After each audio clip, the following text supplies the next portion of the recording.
आयुष्यात प्रश्नांना काय तोटा. नुसती मान उडवली नवऱ्याने किंवा बायकोने तरी त्याने प्रश्न सुटत नाहीत. एखादा दैवी चमत्कार घडला तरच प्रश्न सुटतात. सगळेच. आणि दैवी चमत्कार माणसांच्या इच्छेनुसार थोडेच घडतात. म्हणून तर ते दैवी. मग काय मग काय काय व्हायला हवं होतं यांच्या उच्चारावरच समाधान मानायचं, एकमेकांवर खापरं फोडायचं. असं केलं की कसं हलकं वाटतं. आपल्या परिस्थितीला दुसरा कोणीतरी जबाबदार आहे ह्या विचाराचा फार आधार वाटतो. मला ओळखलं? हा असा प्रश्न विचारणाऱ्या माणसाला समोरच्या माणसाने पाहता क्षणी ओळखलं तर मधलं बोट पहिल्या फटक्यात सापडण्याचा आनंद होतो. आणि नाव सांगितल्याशिवाय ओळखलं नाही तर भोंडल्याचा प्रसाद भिडून न ओळखता आला नाही याचं साफल्य झाल्यासारखं वाटतं. ही मायबाप सरकारची संक्रांत दोन रुळावर उभी राहणारी, चालणारी वा पळणारी नव्हे. एक काळ असा होता की जेव्हा लोकल्स पळायच्या, जो उतरतो तो उतारू या व्याख्येप्रमाणे त्या काळी माणसं गाडीतून उतरायची. हल्ली कोणी उतरताना दिसतच नाही.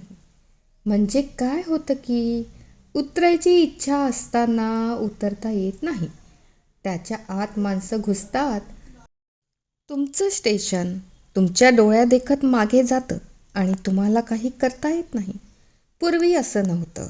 म्हणून त्या काळात ग्रेट इंडियन पेनिन्सुल्स असं तिचं नाव होतं. म्हणजे GIP. तो ग्रेटनेस आपल्यात राहिला नाही हे जाणून रेल्वेने आपण होऊन ते नाव टाकलं आणि रेल्वेच्या नादी लागणाऱ्या माणसांना साजेल असं नाव घेतलं. ते म्हणजे मरे, म्हणजे मध्य रेल्वे. रोज मरे तिथे कोण रडे. बायको वेटिंग रूममध्ये पॅसेंजर्स येतात, सोयीचा कोपरा पटकावतात, स्वतःचं सामान जपतात, तिथेच भांडतात, जमलं तर जरा रोमांस करतात, वेटिंग रूम हवी तशी वापरतात. वेळ झाली की ती जातात. ते वेटिंग रूमचं इतर प्रवाशाचं काहीही देणं लागत नाहीत. स्टेशनांना नावं असतात, नावांना महात्म्य असतं. मुंबई म्हटलं की आता हरवलेलं शहर, खडकी म्हटली की मिलिटरी, पुणं म्हटलं की अजून तरी विद्येचं माहेर, अक्कलकोट म्हटलं की पूज्य स्वामींचं गाव, असं कितीतरी सांगता येईल. प्रवासी म्हटलं की संबंध रेल्वेशी आणि नातं स्टेशनशी. तो कमीत कमी त्या स्टेशनचं तिकीट का होईना तेवढं देणं लागतो. वेटिंग रूम सगळ्या स्टेशनवर असतात, त्यांना नावं नसतं. स्वतःचं लग्न झालं की अनेक मुलं बापाचं घर वेटिंग रूमप्रमाणे वापरतात आणि मालकीचा ब्लॉक झाला की मागे वळून न बघता निघून जातात. त्याचं काय आहे? भारतीय रेल्वे ही जनतेची संपत्ती आहे. असं जेव्हा रेल्वेने डब्यातून लिहायला प्रारंभ केला तेव्हापासून रेल्वे साक्षात जनतेसारखी वागू लागली. प्रवासात भिकाऱ्यांनी हैराण करणं, उभं राहायला जागा नसताना फेरीवाल्यांनी उच्छाद मांडणं, हे सगळं परवडलं. पण दिवसाढवळ्या गाडीत चोऱ्या होणं, हातभट्टीच्या बाटल्या सापडणं, बेकायदा तांदळाची पोती सापडणं, त्याहीपेक्षा माणसांचे खून होणं, बलात्कार होणं, असं सगळं का? तर भारतीय रेल्वे ही जनतेची संपत्ती आहे, तेव्हा हे धोरण चुकीचं आहे. जेवढ्या राष्ट्रीय मालमत्तेच्या गोष्टी आहेत त्यावर राजकर्त्यांचंच नियंत्रण हवं. जनतेची संपत्ती म्हणजे कुणाचीच नाही असा त्याचा अर्थ होत नाही का? तो काय देवाला सोडलेला पोळ आहे काय? अर्थात जवळजवळ तसंच. तो पोळ नाही का?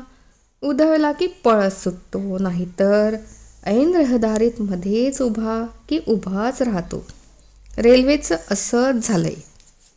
प्रेमाचा स्वीकार करताना देखील ते जर तुमच्या रूढ चाकोरीतून, मान्यवर नात्यातूनच आलं तर त्याला तुम्ही प्रेम म्हणणार. मग ते गढूळ असलं तरी तुमच्या हिशेबी पवित्र. त्यात झेप नसली, उत्कटता नसली तरी त्याला तुम्ही कवटाळणार. त्यात तेज नसलं तरी तुम्ही दिपून जाणार. त्या प्रेमात पेटवून टाकण्याची ताकद नसली तरी तुम्ही स्वतःची राख होऊ देणार, कारण ते चाकोरीतून येतं. तुमच्या नीती अनितीच्या कल्पनांची बूथ सांभाळीत येतं. तुमच्यासारख्यांना तेवढंच प्रेम समजतं. बाकीच्या प्रेमाला तुम्ही मग दुसरं काय म्हणणार?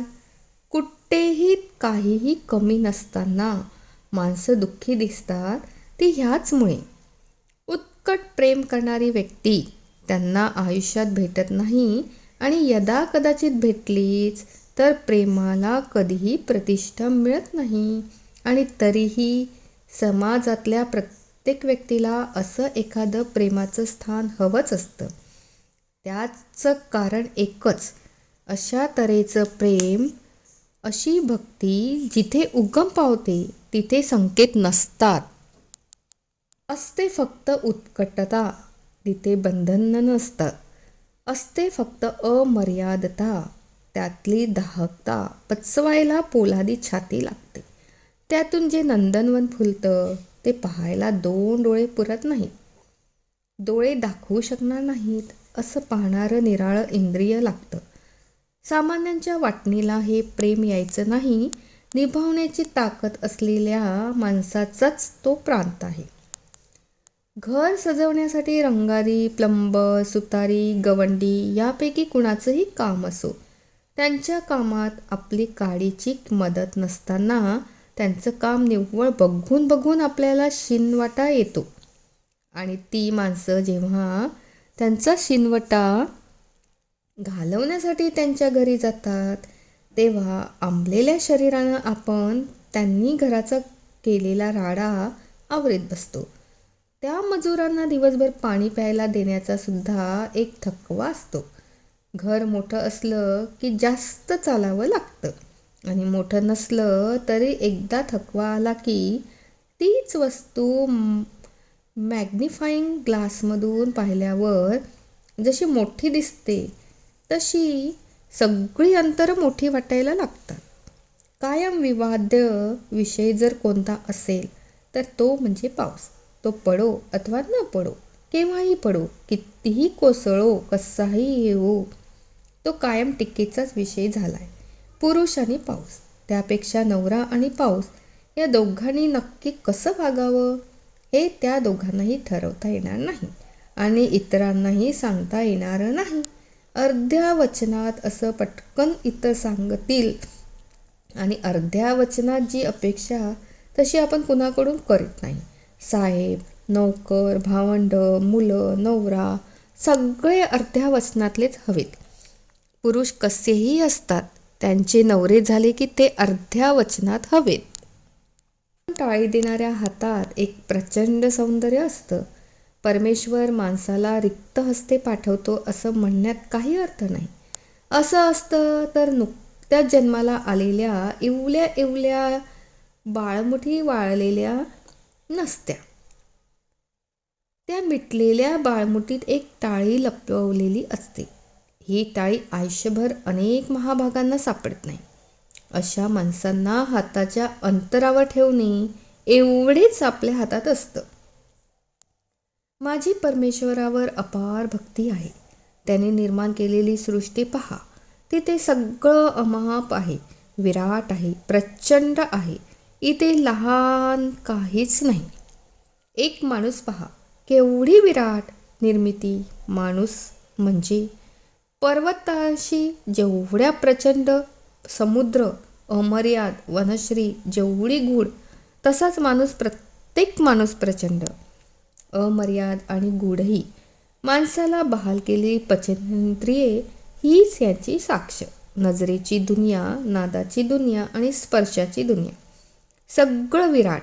आणि म्हणूनच नेहमी वाटतं की ज्या परमेश्वराने जीवन एवढं विराट केलं तो त्या विराट जीवनाचा शेवट जीवनापेक्षा लहान असलेल्या गोष्टीने करणार नाही. म्हणजे माझी श्रद्धा आहे की परमेश्वराने निर्माण केलेला मृत्यू हा जीवनापेक्षा विराट आहे, जीवनापेक्षा लोभच असणार. बर्फ हा नेहमी 9 दशांश पाण्याखाली असतो आणि 1 दशांशच वर दिसत राहतो. संसारातल्या अडचणी, मानापमान आणि दुःख पण तशीच असतात. 9 दशांश न सांगता येण्यासारखी. सांगितलं तर खोटी वाटणारी, 1 दशांश न सांगता दिसणारी किंवा सांगितलं तर लगेच पटणारी.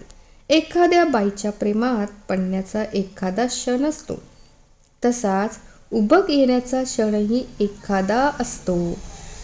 मी 1 नाही, 2 नाही, 11 महिने घरातलं वातावरण पाहिलं. बायकोचा प्रत्येक विचार पाहिला, ऐकला. माझी मग खात्री पटली. पत्नी पतीवर प्रेम करते हा भ्रम आहे शेवटी. आत्मनस्तु कामाय सर्व प्रिय भवती याचाच प्रत्यय आला माझ्या बायकोला. नवऱ्याचा अभिमान नव्हता, परिस्थितीचा होता.